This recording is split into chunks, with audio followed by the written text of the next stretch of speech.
crucial, I think, to get experience, whether it's DJing or whether it's content creation. Specifically for DJing, I feel like there's an interesting disconnect, and this might be what some of the older generation feels when they think about social media and DJing. We talked about why people don't want to make it. Why people might feel sketchy about it is a different topic. Like, for some of the DJs that are on like TikTok or some of the younger folks, that they've learned how to mix songs and stuff, but then they don't necessarily know about how to actually DJ for a crowd. The things you can do at your house that don't translate to being in public. But if you get success, you get online notoriety for the thing you do in your room, and then you try to do that in person, and it doesn't work.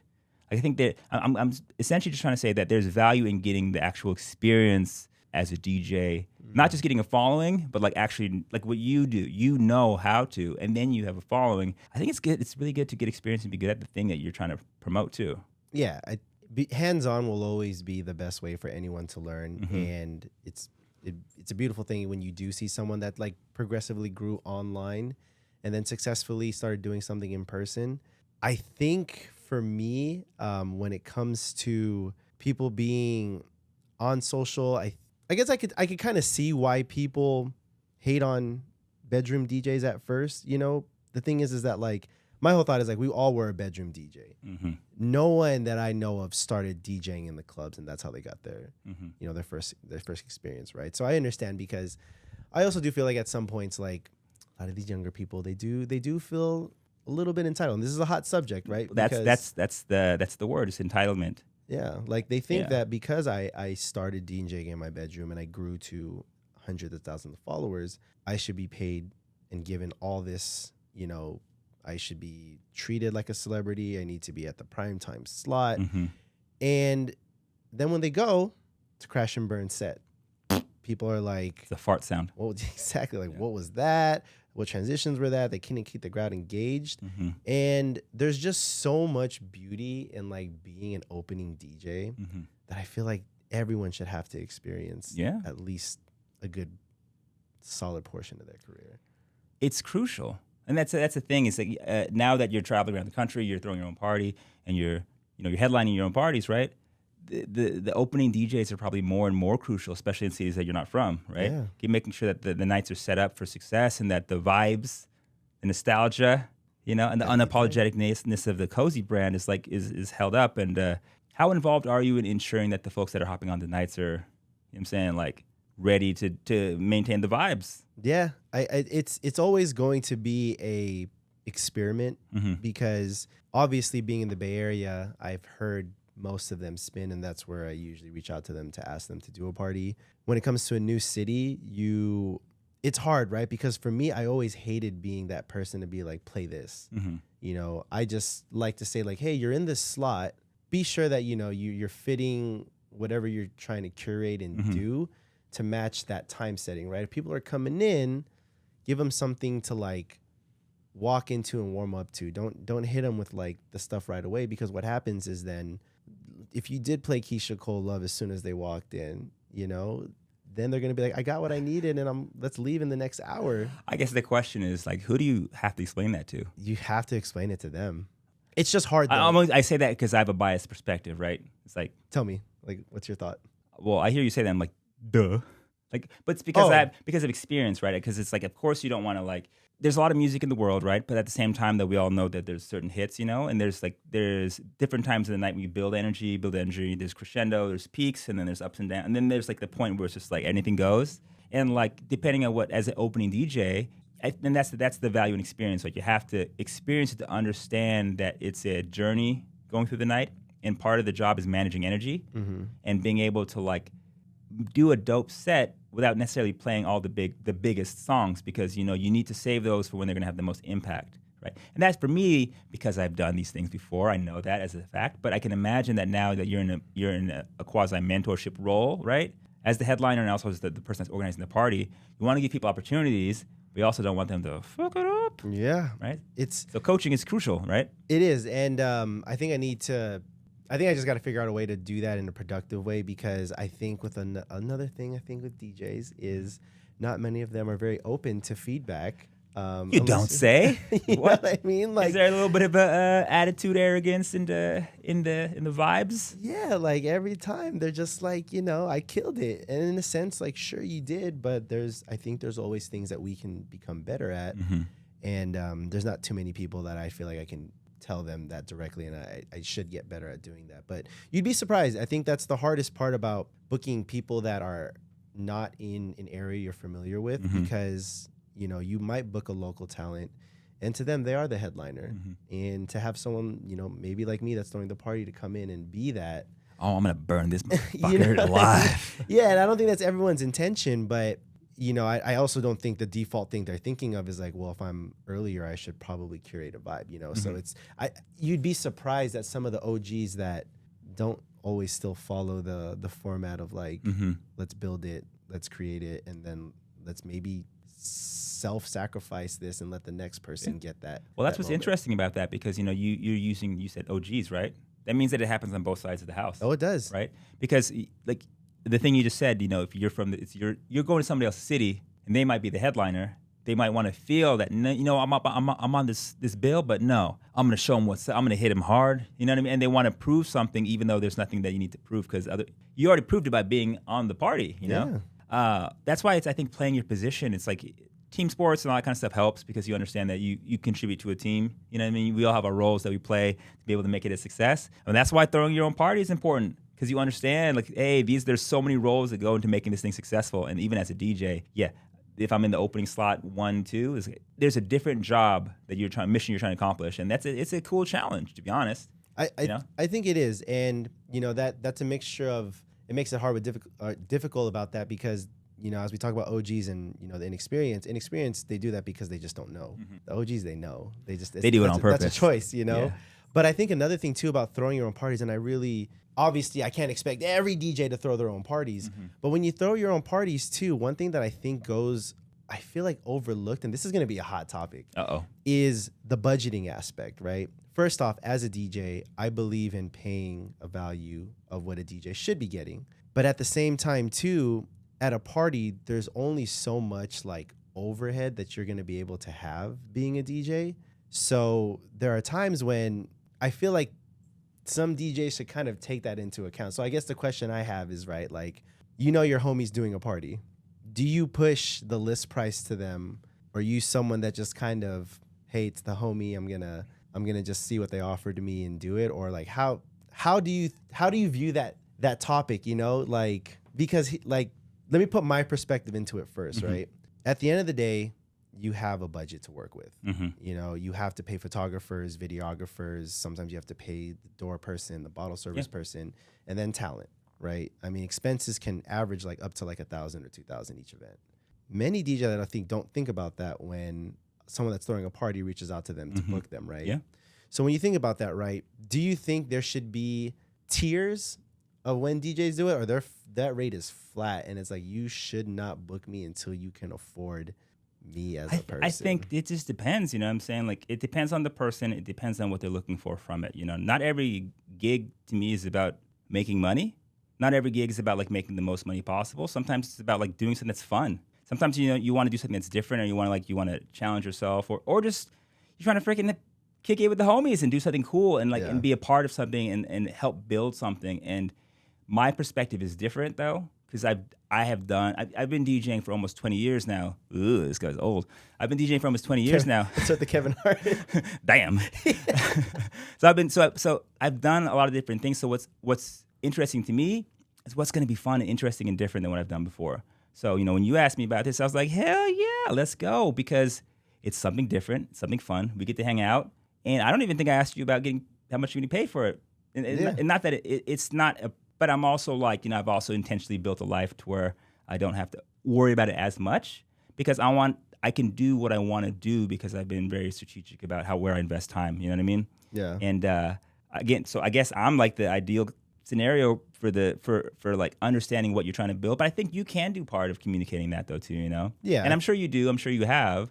You're building something every time you go to a city. And you're it's a collaborative effort, and the people that participate in the party, that they should want to hang out. They should want to do it. They should want to be a part of building it. But they do have to understand what the intention is, though, too. Yeah. So my thought would be, yeah, just figuring out different ways to communicate that, and because it does feel strange that somebody would try to burn you on the night that they're on with you, that you hired them for, like the OG folks, you know, and there must be some kind of a disconnect that's there where they're just like they want more, and they want to feel a certain way that they're not feeling for some reason, like they want to feel more important, more special. I honestly, I like to give people the benefit of the doubt. Yeah. I think they're probably just really excited, and I think they don't consider formats of the night top priority. I think the idea is that, like, probably in tandem with what you're saying, like hanging out with the homies, being with them, just being a part of the party, they kind of view it as that, like, too. They're like, this almost seems like a session for us, so I feel like it's kind of like a free for all, right? And they just kind of they do that, and I don't think they mean any harm at all. But I think it is interesting that it just happens with inexperience and both the OGs from my own experience. But then again, not even that. Yeah, I'll say the thing. But then again, you have the perspective as the person that's now running and throwing these things. They might not even see it from that elevation because you have a different elevation for how you're putting together a party and the outcomes and how it feels and stuff. Sometimes when you're in the middle of the doing, you don't even realize what happened. You just went for it, or maybe they do. Who knows? Let's ask them. Call them out. Yeah, exactly. Who did it? Say the names. No. Talking about you, DJ Bite Size. What's the? No, I'm just kidding. I was kidding. What's the? Shout out to. Was that Vlad? Is that Vlad? Are we turning to Vlad TV? DJ, hey, so what do you think about the feds? You know, I heard they're trying to get the cocaine. Where's the drugs at? Right? You did that, didn't you? You sold drugs. Oh man. Trying to get people caught up. No, I'm just messing around. But everything you're saying, I know. I've personally never done that because I just it's an experience thing, you know. It is, and like I think it was even cool too that you mentioned that opening is something that you were more open to doing, because I think opening sets are fun, and I've always been like that. And maybe it's because, like, as we're grinding through the ladder, like we had a lot of opening sets before we really got a lot of headlining sets. I always thought it was like the coolest thing to see a crowd go from we're gonna stand around the bar, we're going to kind of get a couple people on the dance floor to getting everybody on there. That to me is a way more accomplishing feeling than getting a full dance floor and getting them to already sing it versus like getting them from 0 to 60. The hardest skill, I mean, I've asked this question to DJ community in different like formats of content over and over and over again. But my thought is that song selection is the most important skill in DJing. Like the right song at the right time for the right people. It takes experience. It takes intuition. It takes like taste. It takes art. It takes like having to be like a participant in these things to be able to have great song selection, music knowledge, everything. And it's hard to build a dance floor. It's hard to build a vibe. It's actually, I'd say it's the most difficult part of the job. Like depending on the night, how long it is, that part before it starts popping off, like getting the momentum going. Once it's going and anything is going to work, it's going to work. That's definitely a fun time to be DJing at a party. But the challenge really is the build. How do you build it up? And I'm okay at it, but it's something I want to actively work on. And that's part of the reason I let you know. It's like, hey, I asked Anthony if I could do like an earlier slot because I want to work on doing a very creative building set, because that's I would say it's a weakness that I have, and I want to get better at it. And it's just, I don't know, I don't see why not, Yeah. I just thought that's literally why I wanted to do it, because I wanted to, it's a thing that as I've taken a step back from doing as much like life, it's a skill where I want to really kind of dig into more. Yeah. But that's me being intentional with my choices and where and then also just being humble enough to say, this is what I want to work on this, Because I think there's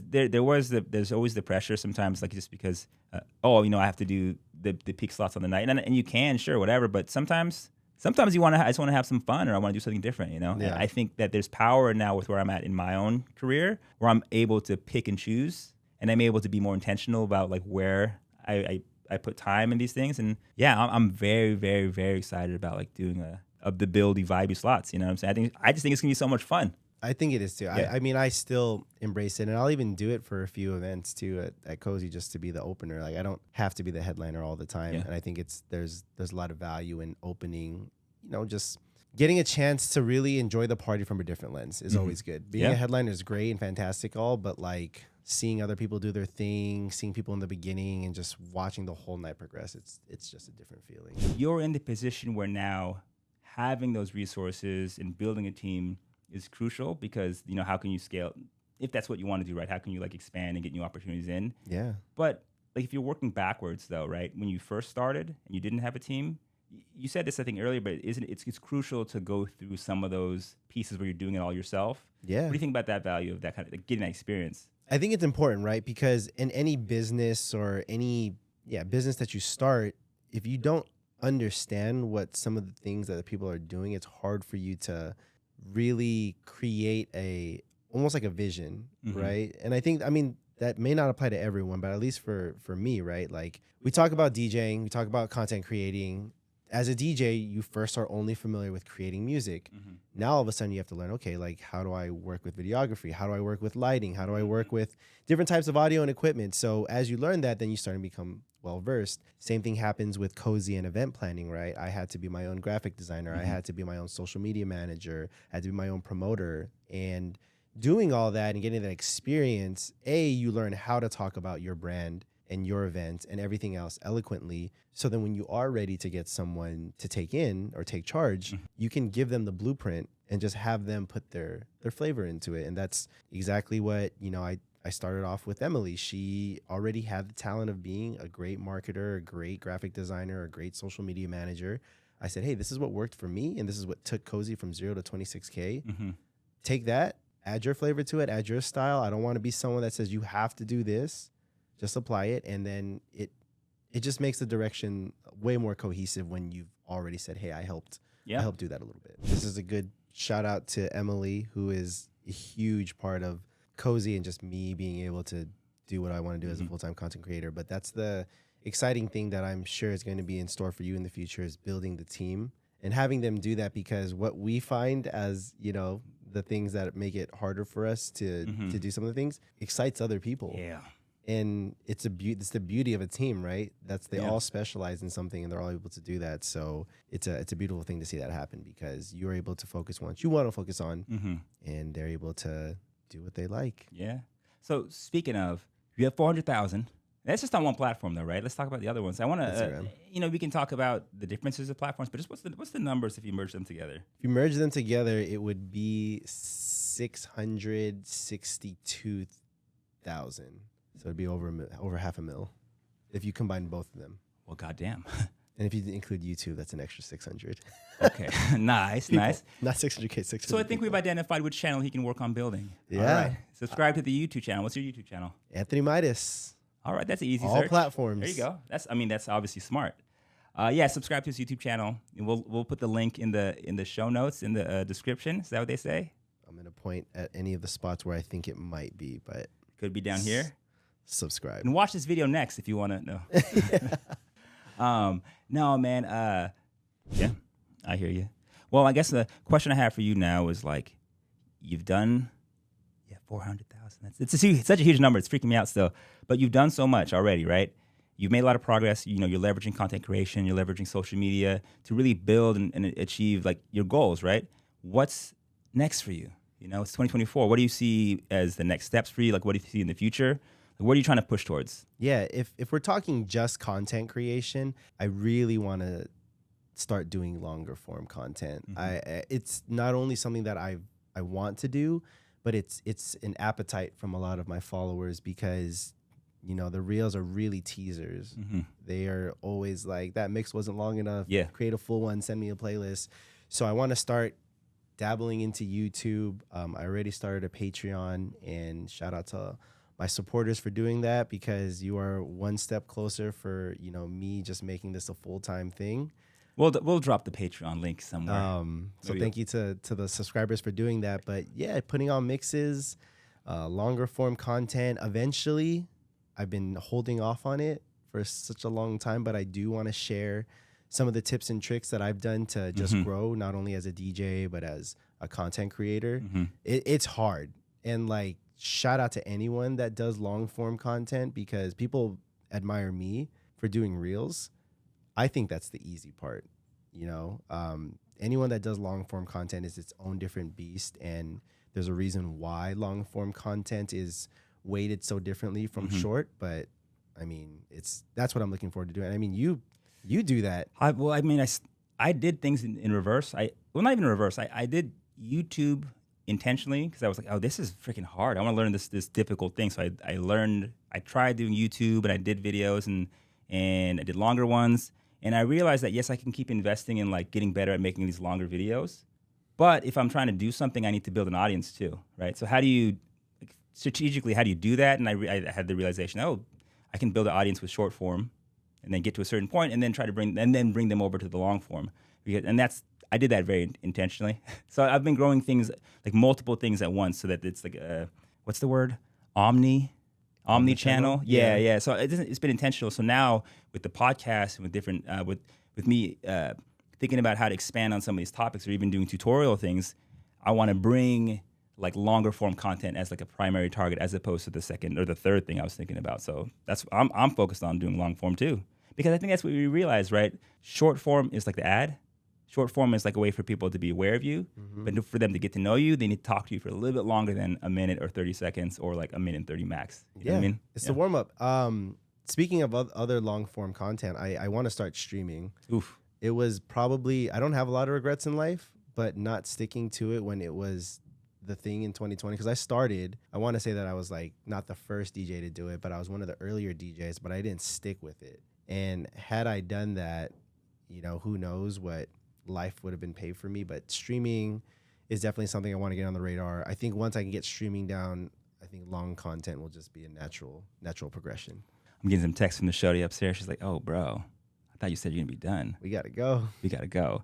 I agree with you on streaming. That was a missed opportunity for me too during COVID and stuff, because it let you build. But the thing about it is bring people back to the fray. Yeah. Right? That's like the good thing is that market that was maybe oversaturated is kind of like smoothed out a little bit. Yeah. So now I think it's an opportunity. If you do streaming, I'll do it too. Yeah. I mean, there's people that are killing it. Yeah. Like the ones that are still doing it, like shout out to 4Color Zach, Julian Bai, like they're all doing fantastic still. And I feel like it's just another great way to engage. Yes, sir. If you can't come to a cozy show. Yeah, and it's just another way to connect with people and do it live. So, all right, man, I appreciate you. Thank you for coming down all the way down here, just to visit me. No, I'm just kidding. He came for the show. No, I came just here for this. We're doing the podcast. Yeah. This is Bridging the Gap podcast, content creation for DJs. This is the main man, AnthonyMidas. Thank you all for checking this episode out, and peace.